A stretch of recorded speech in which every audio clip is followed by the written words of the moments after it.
దీవించింది కాక. ఇంతవరకు కూడా నాయన సర్వసృష్టిని మమ్మల్ని మా కుటుంబాన్ని సంఘాన్ని షాపు ప్రజలు ప్రభుత్వంలో సంపూర్ణంగా దీవించి ఆశీర్వదించి నడిపించి దేవాది దేవుడైన సృష్టికర్త అయిన దేవుడికి స్థుతులు చూస్తున్నాను వందనాలు చెల్లి మరొక దిన నాకు మాకు మనకిచ్చినందుకు వందనాలు చెల్లించుకోండి.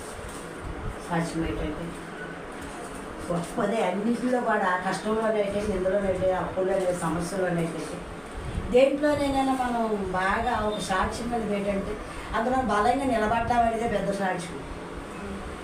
ఇది మంచిని సాధించినప్పుడు గొప్పగా చెప్పుకొని చెడు జరిగేటప్పుడు బాధపడితే చెప్పుకొని ఏడుస్తూ చెప్పుకుంటూ మనలో సమస్య వచ్చేటప్పుడే నవ్వుకుంటూ సమాధానం సాక్ష్యం కావాలి దేవుడు.